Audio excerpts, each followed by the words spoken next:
Straight of Hormuz दुनिया भर के तेल आयात का बड़ा रास्ता है।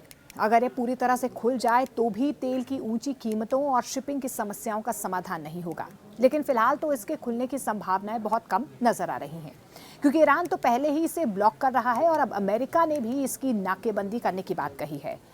अगर तनाव बढ़ा तो समस्याएं और ज्यादा बढ़ेंगी। लेकिन हम बात कर रहे हैं कि यदि ये खुल भी जाए तो क्या स्थिति होगी। देखिए, जानकारों का ये मानना है कि सिर्फ इसके खुलने भर से या इसे खोल देने भर से असल में इस रास्ते से जहाज़ों का बाहर निकलना तो शुरू हो सकता है, लेकिन जब तक खाली जहाज़ वापस अंदर नहीं आएंगे तब तक सामान की सप्लाई चेन पटरी पर नहीं लौटेगी। हॉर्मुज को खोलने की कोशिशें लगातार जारी हैं, लेकिन एक बड़ी मुश्किल ये है कि शिपिंग कंपनियां अब भी डरी हुई हैं।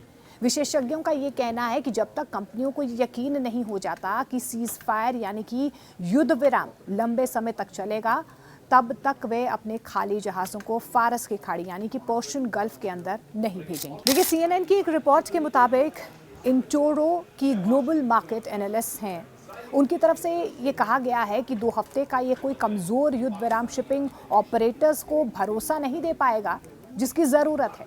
कोई भी टैंकर मालिक या बीमा कंपनी अपने जहाज़ को खाड़ी के अंदर तक तब तक नहीं जाने देगी जब तक ये पक्का ना हो जाए कि उनका जहाज़ वहाँ पर हफ्तों तक फंसा नहीं रहेगा। अगर नए जहाज तेल, खाद और अन्य जरूरी सामान लेने के लिए खाड़ी के अंदर नहीं जाते हैं तो समुद्र में फंसे हुए जहाज़ों के बाहर निकलने का फायदा बहुत कम समय के लिए ही मिल पाएगा। व्यापार से जुड़ी जानकारी देने वाली कंपनी केपलर के मैट स्मिथ, उनकी तरफ से ये कहा जा रहा है कि अभी तक किसी में भी रास्ते से गुजरने की यानी कि रास्ते से गुजरने की किसी ने भी हिम्मत नहीं की है, ना हिम्मत आई है। जहां पर पहले रोजाना 100 से ज्यादा तेल टैंकर यहां से गुजरते थे, अब ये संख्या घटकर 10 से भी कम रह गई है। मैट स्मिथ ये भी कहते हैं, जो एनालिस्ट हैं, उनकी तरफ से भी कहा जा रहा है कि खाड़ी में करीब 400 तेल से लदे टैंकर बाहर निकलने का इंतजार कर रहे हैं, जबकि अंदर जाने के लिए सिर्फ 100 खाली टैंकर ही तैयार खड़े हैं। ऐसे में अगर आज ये रास्ता खुल भी जाए तो तेल की सप्लाई को सामान्य होने में जुलाई तक का समय लग सकता है।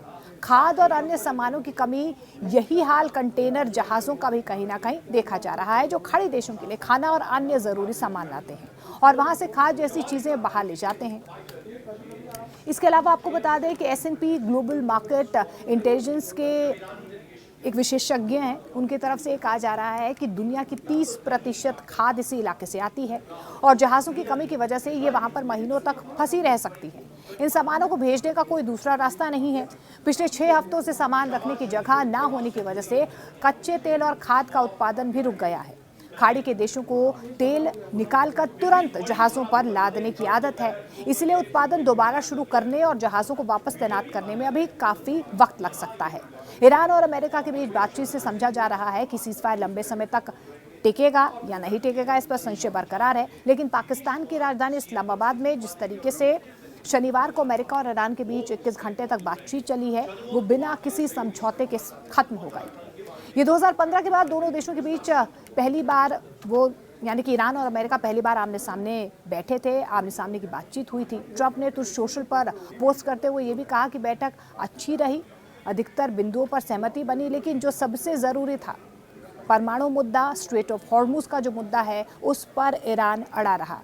अब ऐसे में ट्रंप की तरफ से ऐलान कर दिया गया है कि वो हॉर्मुज की नाकेबंदी कर लेंगे। ट्रंप ने ऐलान किया है कि अमेरिकी नौसेना हॉर्मुज से गुजरने वाले सभी जहाज़ों की नाकेबंदी करेगी और गुजरने नहीं देगी। ट्रंप ने यह भी कह दिया है कि ज़बरदस्ती है और किसी भी देश का नेता, खासतौर पर अमेरिका, कभी ब्लैकमेल नहीं होगा। जो ईरानी तेल पर हमारी या शांतिपूर्ण जहाज़ों पर गोली चलाएंगे, उसे नरक में भेज दिया जाएगा। रिपोर्ट से भी दावा कर रही है कि ट्रंप और उनके सलाहकार ईरान पर दबाव बढ़ाने के लिए सीमित सैन्य हमले फिर से शुरू करने पर विचार कर रहे हैं। तेल बाजारों में इसका तत्काल असर दिख रहा है। ब्रेंट क्रूड 8% उछलकर $100 प्रति बैरल के ऊपर पहुंच चुका है। स्ट्रेट ऑफ हॉर्मुज को लेकर तनाव अब और ज्यादा गंभीर हो रहा है। डोनाल्ड ट्रंप की ओर से कथित तौर पर ईरानी जहाज़ों को रोकने की चेतावनी सिर्फ एक बयान नहीं है, बल्कि इसे स्ट्रैटेजिक प्रेशर टैक्टिक भी माना जा रहा है। अगर अमेरिका इस तरह का आंशिक ब्लॉकेड लागू करता है तो ये सीधे सीधे अंतर्राष्ट्रीय समुद्री कानून और वैश्विक व्यापार के लिए चुनौती बन सकता है, क्योंकि दुनिया का करीब 20% कच्चा तेल इसी रास्ते से गुजरता है। स्थिति यह है कि अगर स्ट्रेट ऑफ हॉर्मुज या आने वाले दिनों में स्ट्रेट ऑफ हॉर्मुज नहीं खुलता है, यहाँ पर तनाव बढ़ता है, तब भी तुरंत राहत मिलना मुश्किल है। एक्सपर्ट्स के मुताबिक जो 400 प्लस टैंकर बाहर रुके हुए हैं, उन्हें पहले सुरक्षित निकालना होगा, फिर खाली जहाज़ों को वापस खाड़ी में लाकर लोडिंग शुरू करनी होगी। इस पूरे चक्र में हफ्तों लग सकते हैं और यही वजह है कि तेल की कीमतें, शिपिंग कॉस्ट तुरंत उनमें एक तो इजाफा भी हो जाएगा और तुरंत गिरावट की भी उम्मीद की जा रही है, बल्कि शॉर्ट टर्म में कीमतें और ज़्यादा यहाँ पर बढ़ सकती है। अब बात करते हैं कि आगे क्या हो सकता है।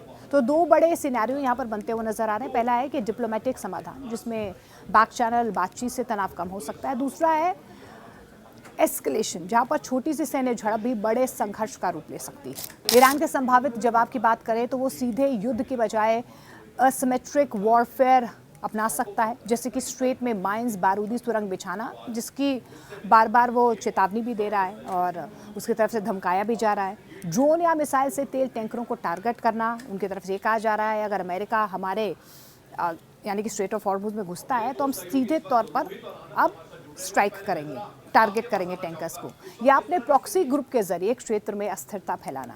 इसके अलावा ईरान खुद भी स्ट्रेट को पूरी तरह से ब्लॉक करने की धमकी दे सकता है, जिससे सऊदी अरब, यूएई जैसे देशों का तेल निर्यात पूरी तरह से प्रभावित होगा। कुल मिलाकर देखिए, ये सिर्फ अमेरिका ईरान तक ये जो टकराव है सीमित नहीं है, बल्कि एक ऐसा ग्लोबल फ्लैश पॉइंट बन चुका है जहां पर हर कदम का असर सीधे तेल की कीमतों, वैश्विक सप्लाई चेन और आम लोगों की जेब पर पड़ता हुआ नजर आ रहा है।